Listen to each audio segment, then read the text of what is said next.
할렐루야, 굿TV 세상을 보는 창 오색 오감을 시청하는 시청자 여러분, 저는 뉴크리에이션 교회 목사 조용식입니다.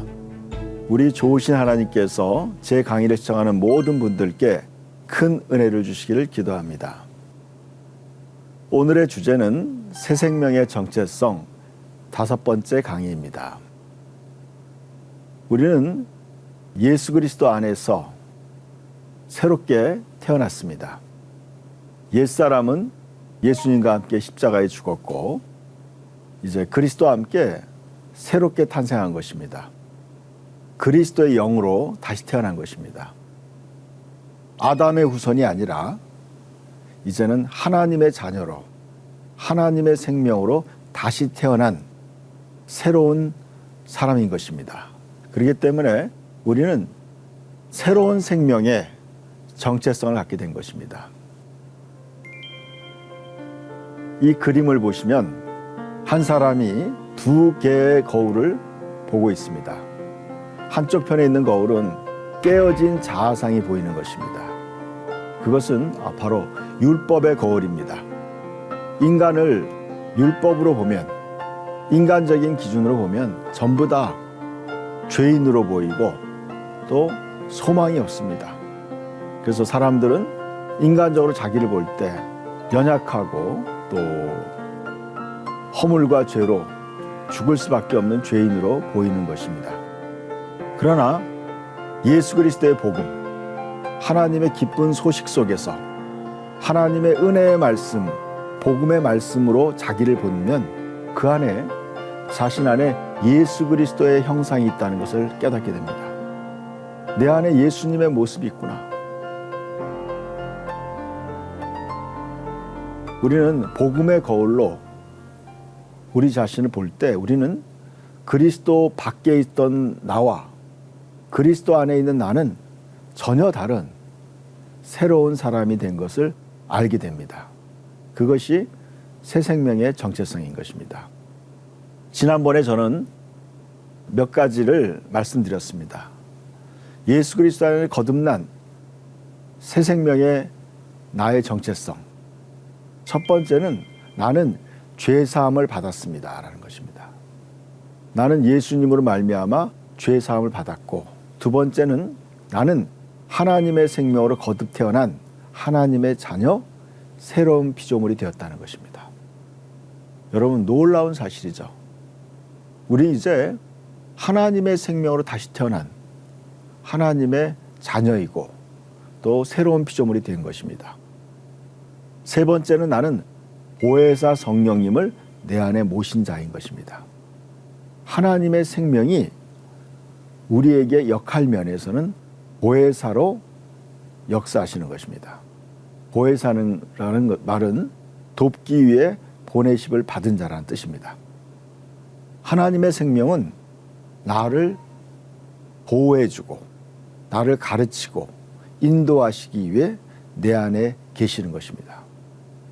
우리 거듭난 새 생명의 정체성은 우리로 하여금 무한한 소망을 갖고 무한한 가능성을 갖게 하는 것입니다.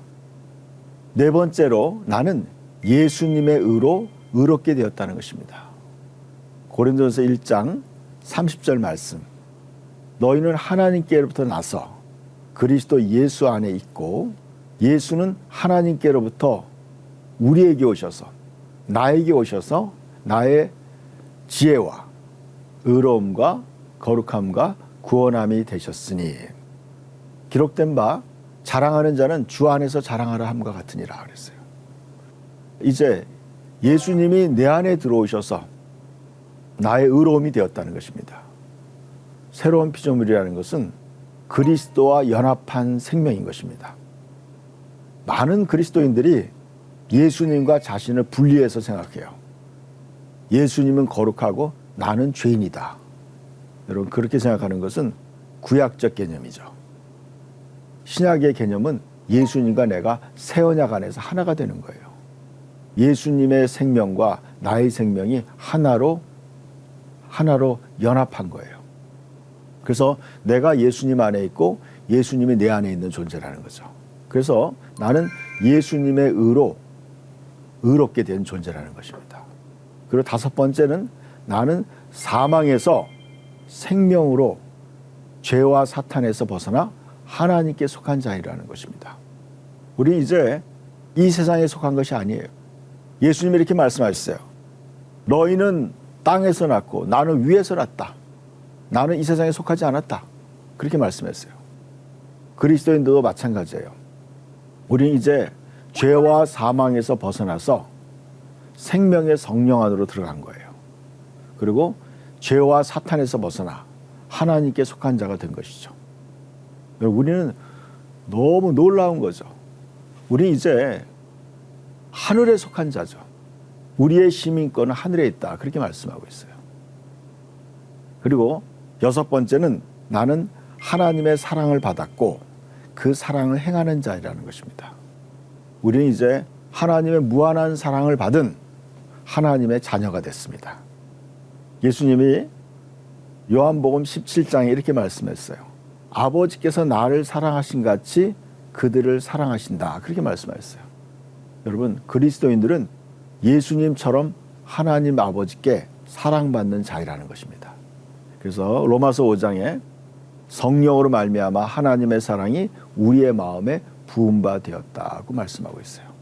그래서 우리는 하나님의 아가페 사랑을 받은 자이고 그 사랑을 흘려보내는 자이라는 것입니다. 일곱 번째는 나는 신성한 건강을 얻은 자라는 것입니다.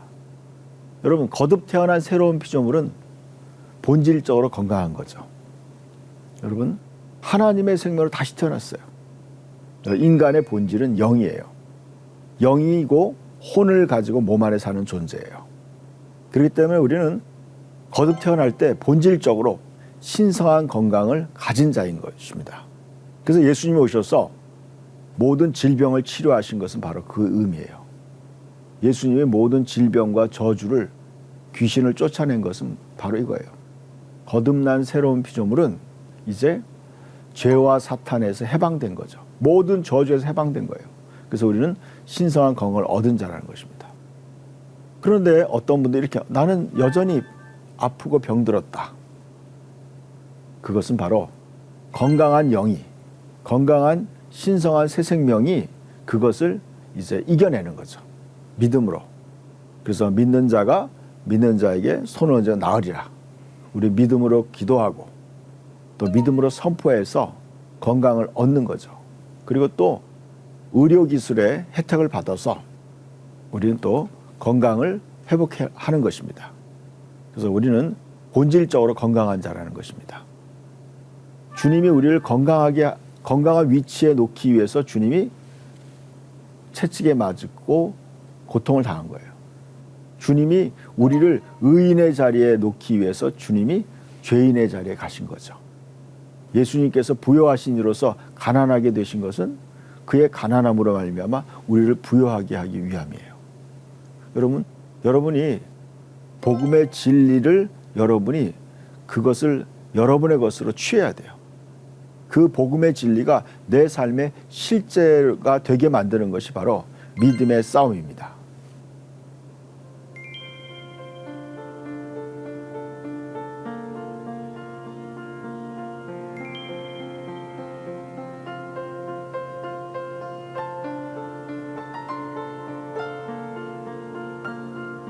오늘은 이제 여덟 번째의 우리의 정체성에 대해서 말씀드리겠습니다.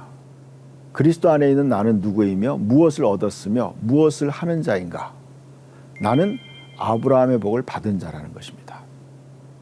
이 말씀을 연구하면서 제 자신이 가난하다는 의식을 잊어버리게 됐어요.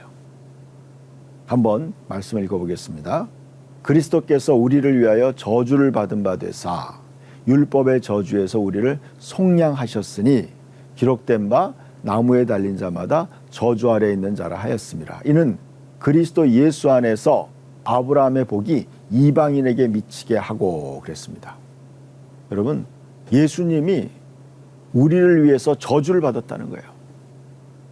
그래서 예수님이 나무에 달려서 강도들과 함께 십자가에 죽으신 거예요. 저주가 세 가지 형태로 성경에 기록되어 있어요. 저주는 가난과 질병과 죽음이에요. 그런 형태로 나타나고 있어요. 그러니까 예수님이 우리의 모든 저주를 예수님이 다 짊어지신 거예요. 그 이유는 뭐냐? 우리로 하여금 아브라함의 복을 받게 하기 위한 거예요. 아브라함의. 그러니까 여러분, 예수님이 우리의 저주를 예수님이 다 값을 지불한 거예요. 그렇기 때문에 우리는 저주를 받으면 안 되는 거죠. 우리는 아브라함이 받았던 복을 다 받아야 돼요. 아브라함은 어떤 복을 받았느냐? 히브리서 6장 13절에서 15절에 이렇게 말씀하고 있어요. 하나님이 아브라함에게 맹세하여 이르되 내가 반드시 너에게 복주고 복주며 너를 번성하게 하고 번성하게 하리라 하셨더니 그가 이같이 오래 참아 약속을 받았느니라 하겠습니다. 여러분, 이 말씀에 깊은 의미가 있어요. 하나님은 하나님 말씀하신 걸 반드시 이룬다는 거예요. 반드시. 근데 그것이 때로는 오래 참아 인내가 필요할 수도 있어요. 하나님이 아브라함에게 자식을 주겠다고 했지만 그 자식을 주는 시간이 인간적으로는 길게 느껴졌어요. 그러나 결국에는 하나님은 약속대로 자식을 주셨어요. 저도 신앙생활하면서 그런 걸 느껴요. 우리는 요즘에 패스트푸드, 아주 굉장히 빠른 것들을 추구하고 있죠. 전 세계적으로 우리나라 사람처럼 급한 사람들이 없다 그러죠. 빨리빨리라는 말이 굉장히 유행하고 있죠. 많이 쓰죠. 하나님도 우리랑 똑같이 그렇게 생각하는 분들이 굉장히 많아요. 그게 저는 큰 문제점이라고 생각해요. 하나님은요, 하나님의 때가 있어요. 그것을 카이로스라고 그러죠. 하나님이 정한 때가 있어요. 그러니까 우리는 하나님이 정한 때에 하나님은 반드시 하나님이 일하시는 거예요. 그래서 우리는 우리의 시간 개념을 하나님에게 맞춰야 돼요. 그래서 하나님은 반드시 하나님 말씀하신 걸 이루세요. 그러기 위해서는 우리는 인내하면서 기다려야 돼요. 그래서 하나님은 반드시 아브라함에 복 주신다고 했어요. 진짜 아브라함은 놀라운 축복, 정말 열국의 아버지가 됐죠. 여러분, 그 아브라함이 받았던 복도 우리가 받게 되었다는 거예요. 여러분, 그게 놀랍죠. 그래서 갈라디아서 3장 9절에 이렇게 말씀하고 있어요. 그러므로 믿음으로 말미암는 자는 믿음이 있는 아브라함과 함께 복을 받느니라 그랬어요. 믿음이 있는 사람은 아브라함과 함께 복을 받는다는 거죠. 여러분에게 있어서 왜 나는 아브라함의 복이 이루어지지 않는가?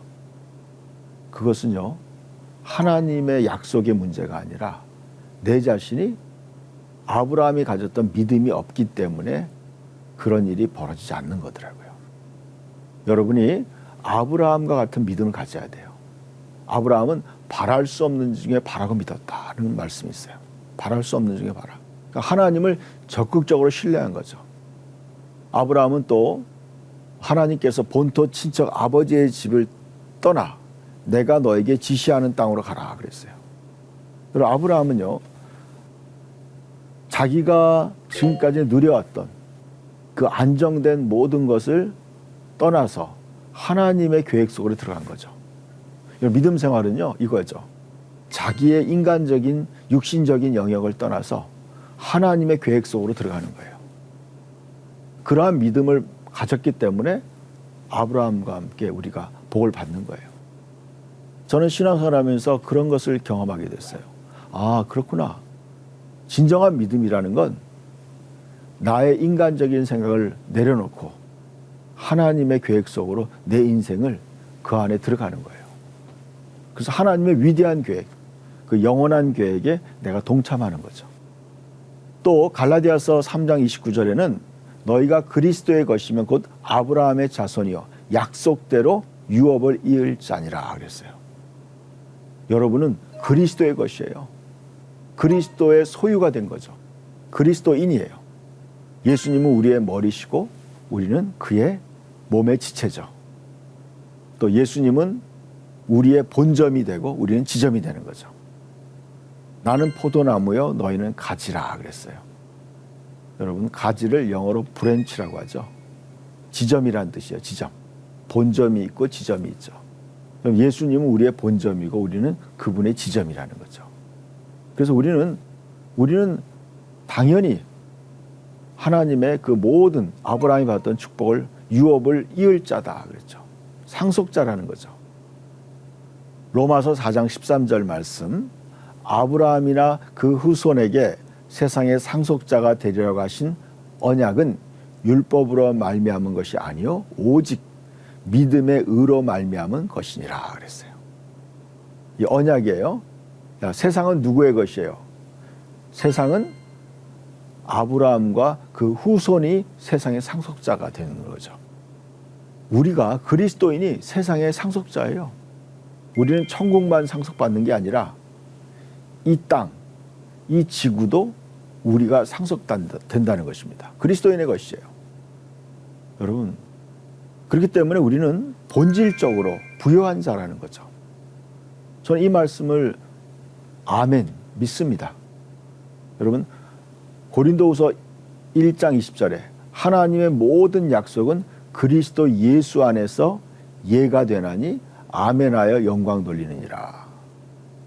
하나님의 모든 약속, 아브라함에게 하신 약속, 다윗에게 하신 약속, 또 모세에게 하신 약속, 그 모든 약속들은 뭐예요? 그리스도 예수 안에 있는 사람에게 예가 된다는 것입니다. 예스가 되는 거예요. 그래서 우리는 아멘 믿습니다. 그대로 될 줄 믿습니다. 그렇게 믿을 때 우리가 그 하나님의 상속자가 되는 것이고 그 축복의 수여자가 되는 것입니다. 그래서 우리는 그리스도 안에 나의 정체성을 바라볼 때 우리는 아브라함의 축복을 받은 놀라운 축복의 사람들이에요. 그러니까 여러분 그런 의식을 가져야 돼요. 나는 아브라함의 복을 받은 자다. 여러분 그 믿음대로 우리의 삶에 이루어질 줄 믿습니다. 그리고 또 하나 이어서 나는 하나님의 상속자가 되었다는 것입니다. 그러니까 얘기한 거는 이제 어떻게 보면 이 땅에서의 축복을 얘기한다면 하나님의 상속자는 영원한 하나님의 나라를 또 상속받는 상속자라는 뜻입니다. 에베소서 3장 6절에 이는 이방인들이 복음으로 말미암아 그리스도 예수 안에서 함께 상속자가 되고 함께 지체가 되고 함께 약속에 참여하는 자가 됨이니라 그랬어요. 여러분 우리는 이스라엘 백성들에게 있어서는 이방인이죠. 우리 하나님의 언약 밖에 있던 사람이에요. 근데 복음으로 말미암아 예수 그리스도의 복음 천하 만민에게 이 복음을 전하라. 그래서 이 복음 이 기쁜 소식으로 말미암아 예수 그리스도께서 우리의 모든 죄를 사하고 우리를 하나님의 자녀 하나님의 상속자로 삼았다는 이 놀라운 복음으로 말미암아 그리스도 예수 안에서 함께 상속자가 됐다는 거예요. 이 말씀이 제 삶에 실제로 느껴지는 거예요. 내가 하나님의 상속자가 되었다는 게 피부로 느껴지는 거예요. 내가 하나님의 영원한 축복의 수여자가 된 거죠. 또 제가 이번에 신년에 은혜 받은 말씀이에요. 내 백성이 다 의롭게 되어 영원히 땅을 차지하리니 그랬어요. 하나님의 백성 우리가 다 의롭게 된다는 거예요. 다 그리스도 예수로 말미암아 의인이 되어서 영원히 땅을 차지한다. 여러분 세상 사람들은 자기 땅을 가지면 뭐 몇십 년 동안 그 땅에 등기가 자기 이름으로 되죠. 그러나요? 죽고 나면 그 땅이 누군가에게 넘어가죠. 다 넘어가는 거예요. 우리는 잠깐 차지하는 거죠. 그런데 뭐예요? 하나님의 백성들이 다 의롭게 되어서 영원히 땅을 차지한다. 여러분, 우리는 영원히 땅을 차지하고 영원히 하나님의 상속자로 살아가는 거예요. 여러분, 이것이 유효하다는 거예요. 우리는 그리스도 안에서 영원한 생명을 얻었기 때문에 우리 하나님의 관점은 영원한 관점에서 우리에게 말씀하는 거예요. 이게 너무나 놀라운 축복이죠. 영원히 땅을 차지하리니 그들은 내가 심은 가지요 내가 손으로 만든 것으로서 나의 영광을 나타낼 것인즉 그 작은 자가 천명을 이루겠고 그 약한 자가 강국을 이룰 것이라. 때가 되면 나 여호와가 속히 이루리라. 이사야서 60장 21절과 22절 말씀이에요. 여러분, 저는 이 말씀을 믿어요. 여러분 중에서 작은 자가 천명을 이루겠고 약한 자가 강국을 이룰 것이다. 여러분, 누가복음에 보면은 예수님의 문화의 비유가 있어요. 어떤 주인이 왕위를 받으러 갈 때 그 종들을 불러 그들에게 한 문화씩 주면서 내가 올 때까지 장사하라. 그래서 오랜 후에 주인이 돌아와서 그 종들을 결산하는 거예요. 그래서 한 종이 나는 당신이 주는 한 문화를 10배로 남겼습니다. 그러니까 그 주인이 이랬어요. 너는 10개의 도시를 다스려라.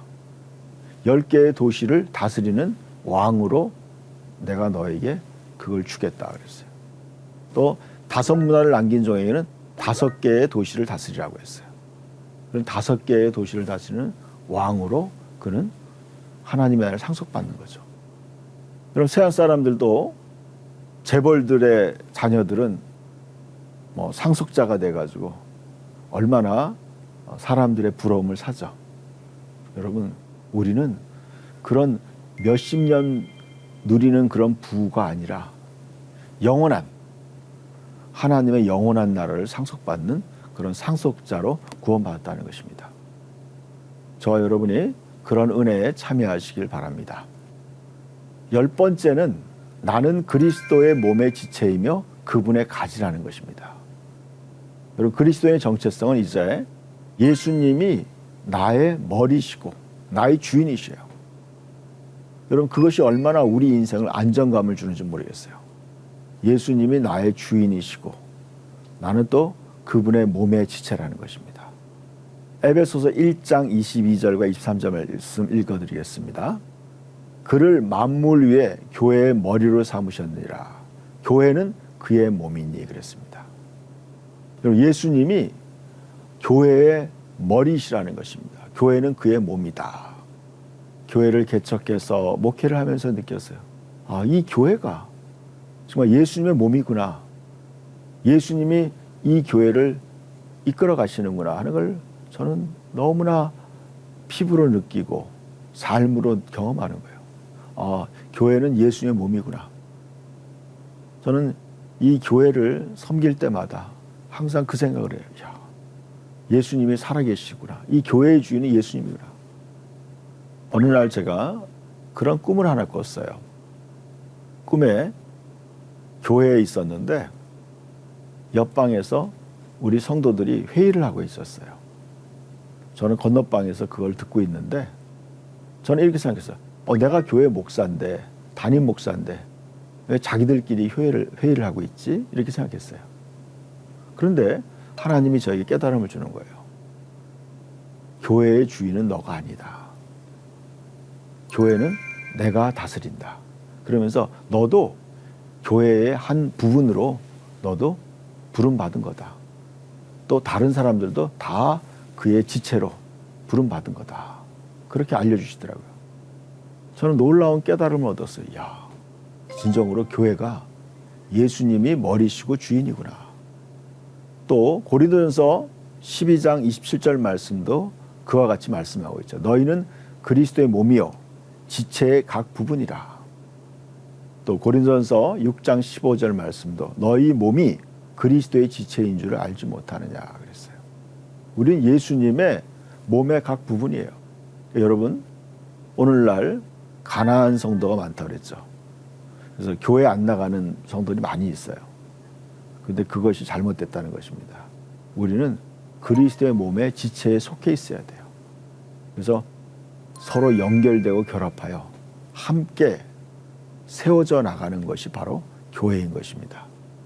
그래서 예수님이 이렇게 말씀했죠. 나는 포도나무여 너희는 가지라. 그가 내 안에 내가 그 안에 거하면 사람이 열매를 많이 맺나니 나를 떠나서는 너희가 아무것도 할 수 없습니다. 여러분, 우리는 예수님의 지체로 구원받은 거예요. 여러분, 저와 여러분이 예수 그리스도와 연합하여 살아가는 것, 그것이야말로 여러분의 풍성한 열매를 맺는 비결이에요. 여러분, 그렇게 예수님의 지체로 살기를 축원합니다. 다음번 강의에서는 더 깊이 그리스도 안에서 나의 정체성을 또 이어서 제가 말씀드리겠습니다. 하나님의 말씀으로 세상을 이해하고 바라보는 마음의 창이 여러분 안에 열리기를 소망하며 이 시간을 마치겠습니다. 감사합니다.